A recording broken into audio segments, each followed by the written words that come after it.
La división del trabajo en la sociedad escrita en 1983, fue concebida como un intento de tratar los hechos de la vida moral según el método de las ciencias positivas. El texto enfrenta los temas que Durkheim consideró problemáticos en los trabajos de los filósofos de los que se ocupó en sus escritos tempranos. Si bien la obra se asienta en esa suerte de dicotomía entre sociedad tradicional y sociedad moderna que era un lugar común en la literatura de la época, Durkheim piensa que su mayor contribución radica en su especificación de las características morales del último tipo de sociedad. Por ello, en su primera edición, subtituló la obra como Estudio de la organización de las sociedades avanzadas. Tanto Comte como otros autores habían identificado bien los rasgos distintivos básicos del orden moral de las sociedades tradicionales, que consistían en un conjunto fuertemente marcado de valores consensuados expresados en términos de simbolismo religioso. Pero Comte no pudo explicar y analizar adecuadamente las propiedades del moderno orden social emergente que había reemplazado, o estaba reemplazando, al tradicionalismo. Es así que su estadio positivo de la sociedad llega a ser, en gran parte, una reversión del orden tradicional, una especie de catolicismo revitalizado. La inhabilidad para percibir el fondo del contraste entre la forma tradicional y la moderna de sociedad es la falla característica de las diversas formas de holismo idealista. Quienes aceptan la significación de este contraste, por su parte, los pensadores utilitaristas, no comprenden que por debajo del contraste debe haber, sin embargo, continuidad, que la disolución del orden tradicional no condujo a una sociedad que pueda reducirse a un agregado de individuos, cada uno de los cuales persiga sus mejores intereses particulares. De acuerdo con las tesis de la división del trabajo, las sociedades más simples se fundan en un consenso moral fuertemente definido, una conciencia colectiva envolvente. Hay 4 dimensiones principales a través de las cuales podemos analizar las propiedades de la conciencia colectiva en tales sociedades, y cada una de estas características sufre cambios en el curso del desarrollo social, a medida que la división del trabajo se expande y la sociedad se torna más compleja. Se trata del volumen, la intensidad, la rigidez y el contenido de las creencias y valores que componen la conciencia colectiva. La división del trabajo social. El autor trata de construir por sobre todo una ciencia de la moral. Los hechos morales constituyen fenómenos como los otros, consistente en reglas de acción que se reconocen en ciertos caracteres distintivos, es posible observarlos, describirlos y clasificarlos y así buscar las leyes que los explican. Señala que hay un estado de salud moral que solo la ciencia puede determinar con competencia. Así, la ciencia de la moral viene de alguna manera a reconciliar a la ciencia por una parte, y a la moral por la otra, ya que al mismo tiempo que nos enseña a respetar la realidad moral, nos proporciona los medios para mejorarla. Denota que para lograr ciencia, es preciso librarse de ciertas maneras de ver y juzgar, de esta manera es preciso el sometimiento riguroso a la disciplina de la duda metódica. La moral se encuentra en la historia y bajo el imperio de causas históricas y tiene una función en nuestra vida temporal. Consiste para nosotros un sistema de hechos realizados, ligado al sistema total del mundo. Remarca que generalmente si no reportan alguna utilidad o no responden a alguna necesidad, los hechos morales no perdurarán a través del tiempo. Capítulo 2. Solidaridad mecánica o por semejanzas. El lazo de solidaridad social a que corresponde el derecho represivo es aquel cuya ruptura constituye el crimen, llama con tal nombres a todo acto que, en un grado cualquiera, determina contra su autor esa reacción característica que se llama pena. Se ha dicho que las reglas penales enunciaban para cada tipo social las condiciones fundamentales de la vida colectiva. Su autoridad procederá, pues, de su necesidad. Por otra parte, como esas necesidades varían con las sociedades se explica, de esa manera la variabilidad de derecho represivo. Por otra parte, hay una multitud de actos que han sido y son todavía mirados como criminales, sin que, por sí mismos, sean perjudiciales a la sociedad. El autor señala que aun en el caso de que el acto criminal perjudique ciertamente a la sociedad, es preciso que el grado perjudicial que ofrezca se halle en relación regular con la intensidad de la represión que lo castiga. En el derecho penal de los pueblos más civilizados, el homicidio está universalmente considerado como el más grande de los crímenes. Sin embargo, una crisis económica, una jugada de bolsa, una quiebra, pueden incluso desorganizar mucho más gravemente el cuerpo social que un homicidio aislado. La única característica común a todos los crímenes es la de que consisten en actos universalmente reprobados por los miembros de cada sociedad. Así las reglas que prohíben esos actos y que sanciona es el derecho penal. Todo derecho escrito tiene un doble objeto: establecer ciertas obligaciones, definir las sanciones que a ellas están ligadas. En el derecho civil, y generalmente en toda clase de hecho de sanciones restitutivas, el legislador aborda y resuelve con independencia los dos problemas. Primero determina la obligación con toda la precisión posible, y solo después dice la manera como debe sancionarse. El hecho penal, por el contrario, solo dicta sanciones, y no dice nada de las obligaciones a que ellas se refieren. Los sentimientos colectivos a que corresponde el crimen deben singularizarse, pues, de los demás por alguna propiedad distintiva, deben tener una cierta intensidad media. Las reglas penales se distinguen por su claridad y su precisión, mientras que las reglas puramente morales tienen generalmente algo de fluctuantes. De una manera general, el derecho religioso es también represivo, es esencialmente conservador. Así la religión es una cosa esencialmente social. Ejerce sobre el individuo una presión en todo momento. Lo obliga a prácticas, sacrificios, etc. Uno de los ejemplos clásicos del pasado es el Pentateuco, el cual es un resumen de las tradiciones de toda especie, mediante las cuales los judíos se explicaban a sí mismos, y a su manera, la génesis del mundo, de su sociedad y de sus principales prácticas sociales. En las sociedades primitivas, en las que todo el derecho era penal, la asamblea del pueblo era la que administraba la justicia. En Roma, mientras los asuntos civiles correspondían al pretor, los asuntos criminales se juzgaban por el pueblo, primero por los comicios curiados, y después, a partir de la ley de 22 tablas, por los comicios centuriados. Así en la mayoría de las naciones germanolatinas, la sociedad interviene en el ejercicio de esas mismas funciones representada por un jurado.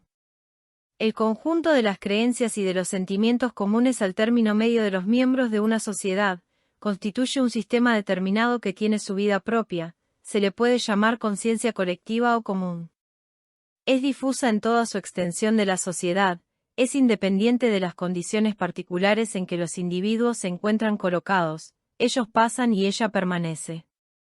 Igualmente, no cambia con cada generación sino que, por el contrario, liga unas con otras las generaciones sucesivas. Es el tipo psíquico de la sociedad, tipo que tiene sus propiedades, sus condiciones de existencia, su manera de desenvolverse, como todos los tipos individuales, aunque de otra manera. Las funciones judiciales, gubernamentales, científicas, industriales, en una palabra, todas las funciones especiales, son de orden psíquico, puesto que consisten en sistemas de representación y de acción, sin embargo están fuera de la conciencia común o colectiva. Un acto es criminal cuando ofende los estados fuertes y definidos de la conciencia colectiva.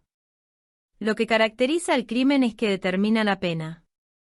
La extensión de la acción que el órgano de gobierno ejerce sobre el número y sobre la calificación de los actos criminales, depende de la fuerza que encubra. Esta, a su vez, puede medirse, bien por la extensión de la autoridad que desempeña sobre los ciudadanos, bien por el grado de gravedad reconocido a los crímenes dirigidos contra él. En las sociedades inferiores esta autoridad es mayor y más elevada la gravedad, y por otra parte, esos mismos tipos sociales tienen más poder en la conciencia colectiva. La pena consiste en una reacción pasional. Esta característica se manifiesta en mayor grado en las sociedades menos civilizadas. La sociedad hoy en día ya no castiga por vengarse sino para defenderse en comparación con las sociedades de la antigüedad. Castiga, no porque el castigo le ofrezca por sí mismo alguna satisfacción, sino a fin de que el temor de la pena paralice las malas voluntades. Esto es la previsión reflexiva, la que determina la represión. Así el derecho penal tal como funciona en nuestras sociedades actuales, en el cual se encuentra el código en el que las penas muy definidas se hallan ligadas a crímenes igualmente definidos. El juez dispone de una cierta libertad para aplicar a cada caso particular esas disposiciones generales, pero dentro de estas líneas esenciales, la pena se halla predeterminada para cada categoría de actos defectuosos. Para Durkheim es un error creer que la venganza es solo una crueldad inútil. Constituye un verdadero acto de defensa, aun cuando instintivo o irreflexivo. Nos vengamos de lo que nos ha ocasionado un mal previamente, y esto es siempre un peligro. Es el instinto de conservación exagerado por el peligro. En efecto, la pena ha seguido siendo, al menos en parte, una obra de la venganza, las dos son un medio de defensa. Lo que nosotros vengamos es el ultraje hecho a la moral. Podemos decir que la pena consiste en una reacción pasional de intensidad graduada. La diferencia procede de que la pena produce sus efectos con una mayor conciencia de lo que hace. La escala penal no debería, pues, comprender más que un pequeño número de grados. La pena no debería variar sino según que el criminal se halle más o menos endurecido, y no según la naturaleza del acto criminal. Con respecto al criminal hay una pena en la que ese carácter pasional se manifiesta que en otras, trátese de la vergüenza, de la infamia que acompaña a la mayor parte de las penas y que crece al compás de ellas. Son un producto de sentimientos instintivos, irresistibles, que alcanzan con frecuencia a inocentes. Así ocurre que en lugar del crimen, los instrumentos que han servido para cometerlo, los parientes del culpable participan a veces del oprobio con que castigamos a este último. Generalmente es la sociedad la que castiga, pero podría suceder que no fuese por su cuenta. Alguno de los casos en los cuales la ejecución de la pena depende de la voluntad de los particulares, es el caso de Roma. Allí, ciertos delitos se castigaban con una multa en provecho de la parte lesionada, la cual podía renunciar a ella o hacerla objeto de una transacción. Tal ocurría con el robo no exteriorizado, la rapiña, la injuria, y el daño causado injustamente. Estos crímenes son llamados privados, cuya represión se hacía en nombre de la ciudad. En los pueblos más primitivos, se encuentra la vendetta. Esta había sido primitivamente la única forma de la pena, eran actos de venganza privada. Esta forma de venganza no tiene nada propiamente social. Al ser una forma privada, en la misma medida no es una pena. Es realmente una pena imperfecta. Sostiene que la única organización que se encuentra en todas partes donde existe la pena propiamente dicha, se reduce al establecimiento de un tribunal. Solo por el hecho de que la infracción, en lugar de ser juzgada por cada uno, se someta a la apreciación de un cuerpo constituido, y que la reacción colectiva tenga por intermediario un órgano definido, es organizada. Todo lo que tiende a debilitar la conciencia nos disminuye y nos reprime, trae como consecuencia una impresión de perturbación y de malestar. Toda ofensa dirigida contra ella suscita una reacción emocional, más o menos violenta, que se vuelve contra el ofensor. Nos encolerizamos, nos indignamos con él, le huimos, le tenemos distancia, ya así lo desterramos de nuestra sociedad. El sentimiento del cólera consiste en una sobrecitación de fuerzas latentes y disponibles, que vienen a ayudar a nuestro sentimiento personal a hacer frente a los peligros, reforzándolo. Así los sentimientos que ofende el crimen son, los más universalmente colectivos que puede haber. Cuando la conciencia común es la que ha sufrido el atentado, es preciso que sea ella la que resista y, por consiguiente, que la resistencia sea colectiva. Aquí se halla una unificación perfeccionada.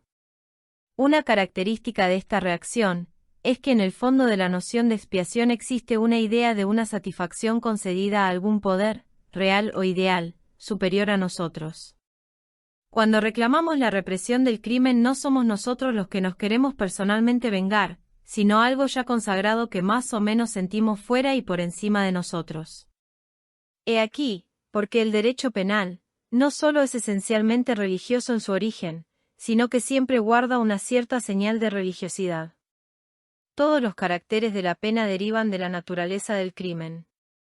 En efecto, hay una cohesión social cuya causa se encuentra en una cierta conformidad de todas las conciencias particulares hacia un tipo común, que no es otro que el tipo psíquico de la sociedad. De ahí se simboliza la solidaridad que el derecho penal representa, porque las reglas que la pena sanciona dan expresión a las semejanzas sociales más esenciales. Hay en nosotros dos conciencias, una solo contiene estados personales a cada uno de nosotros y que nos caracterizan, representa nuestra personalidad individual, mientras que los estados que comprende la otra son comunes a toda la sociedad, representa el tipo colectivo. Aunque son distintas, estas están mutuamente ligadas, en realidad no son más que una, son las dos solidarias. De ahí resulta una solidaridad sui generis que, nacida de semejanzas, liga directamente al individuo a la sociedad. Esta solidaridad es la que da expresión al derecho represivo. Los actos que prohíbe y califica de crímenes son de dos clases, o bien manifiestan directamente una diferencia muy violenta contra la gente que los consuma y el tipo colectivo, o bien ofenden al órgano de la conciencia común. En ambos casos la fuerza ofendida por el crimen que la rechaza es la misma, es un producto de las semejanzas sociales más esenciales. Así el derecho penal exige de cada uno de nosotros un mínimo de semejanzas sin las que el individuo sería una amenaza para la unidad del cuerpo social, e imponiéndonos respeto hacia el símbolo que expresa y resume esas semejanzas al mismo tiempo que las garantiza. La verdadera función de la pena es mantener intacta la cohesión social, conservando en toda su vitalidad la conciencia común. Sin la satisfacción surgida por la aplicación de la pena al criminal por parte de la sociedad, la conciencia moral no podría conservarse. El castigo está por sobre todo destinado a actuar sobre las gentes honradas. Para formarse una idea exacta de la pena, es preciso resaltar que genera una expiación y que hace de ella un arma de defensa social al mismo tiempo. Capítulo 3. Solidaridad debida a la división del trabajo u orgánica. La naturaleza de la sanción restitutiva basta para demostrar la solidaridad social a que corresponde ese derecho.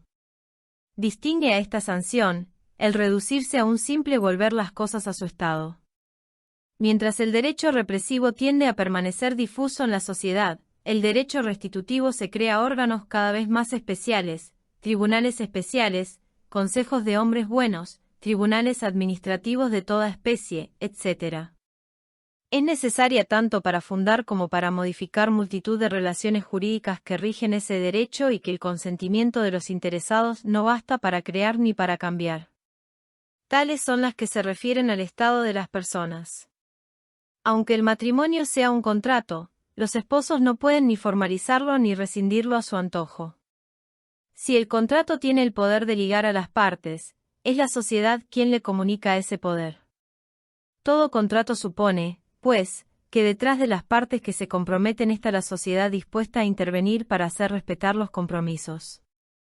Las reglas de la sanción restitutiva son extrañas a la conciencia común, las relaciones que determinan no son de las que alcanzan indistintamente a todo el mundo, es decir, que se establecen inmediatamente, no entre el individuo y la sociedad, sino entre partes limitadas y especiales de la sociedad, a las cuales relacionan entre sí. Estas ligan directamente, y sin intermediario, la conciencia particular con la conciencia colectiva, es decir, al individuo con la sociedad. Estas relaciones pueden tomar dos formas muy diferentes, o bien son negativas y se reducen a una pura abstención, o bien son positivas o de cooperación. A cada una le corresponde una clase de solidaridad diferente. La división del trabajo anómico. La división del trabajo produce solidaridad social, pero a veces hay resultados adversos y cesa de engendrar la solidaridad, encontramos una patología. Hay tres tipos excepciones, tomamos el caso de industriales o comerciantes, a raíz de las quiebras se produce una ruptura de la solidaridad orgánica. Ciertas funciones sociales no se ajustan a otras. Ejemplo, entre el trabajo y el capital. Aumentan las funciones industriales. Se especializan, no aumenta la solidaridad. En la Edad Media, el obrero vive al lado de su maestro, forman parte de la misma corporación, los conflictos son excepcionales. Se produce un cambio durante el siglo XV, aparece el gremio como posesión de los maestros, deciden todos los maestros y constituyen un orden aparte. Produce una separación, se generan discordias numerosas. La queja se refleja en forma de huelgas, de boicot. Se asocian los obreros contra los patrones pero no como enemigos. En el siglo XVII llega la industrialización, el obrero se separa más aún del patrón. Cada uno tiene su función y progresa el sistema de división del trabajo social, cada obrero trabajaba materiales distintos, y se crean muchas especies de obreros. Cuanto mayor es la especialización hay mayores revueltas. La tensión de los obreros se debe a que no quieren aceptar las condiciones que se les ha impuesto, son obligados por no tener medios para conquistar otras formas. La pequeña industria en la que el trabajo se halla menos dividido muestra una armonía entre el patrón y el obrero, al contrario del caso de la gran industria donde el individuo trabaja aislado en su actividad especial y ya no siente a sus colaboradores que trabajan a su lado en la misma obra que él, de obra común, deviene una fuerte desintegración. Según Augusto Comte, la división del trabajo tendería a disolver donde hay funciones especializadas. Pero dice que no se debe volver a las relaciones anteriores sino que la división es necesaria y útil. Pero como la unidad no surge espontáneamente, deberá cuidarla y mantenerla el organismo social del Estado o gobierno. Lo que el gobierno es a la sociedad, la filosofía en tanto ciencia que reconstruye la unidad, es a las ciencias. El órgano del gobierno se desenvuelve en la división del trabajo por una necesidad mecánica. Como los órganos son solidarios allí donde las funciones están muy repartidas, lo que afecta a uno afecta a otro y los acontecimientos sociales adquieren más fácilmente un interés general. Pero existen órganos que no son totalmente independientes del primero pero funcionan sin que intervenga. No es el gobierno el que fija los precios de las cosas y los servicios, que regula los mercados económicos. Estos problemas solo los conocen bien los que están cerca. No puede ajustar funciones a otras y crear armonía. Para que el todo reaccione sobre las partes, éstas deben tener conciencia de sí anteriormente. La división del trabajo descompone la sociedad. Pero la sociedad nos tiene que unir. ¿Hacer sentir que formamos parte del todo? No lo puede hacer contra las impresiones que nos desligan del grupo. La diversidad funcional supone diversidad moral. Pues el trabajo se divide y los sentimientos colectivos se debilitan. La filosofía, es como la conciencia colectiva, no está capacitada para unir a las ciencias. Se separan y es imposible saber la multiplicidad de conocimientos a raíz de la especialización. Para saber de una ciencia hay que haberla vivido. Es imposible para una persona practicar varias ciencias. Las generalidades filosóficas no unirán a las ciencias. Se dice que lo general contiene los hechos particulares, que resume, pero en realidad solo lo que ellos tienen en común.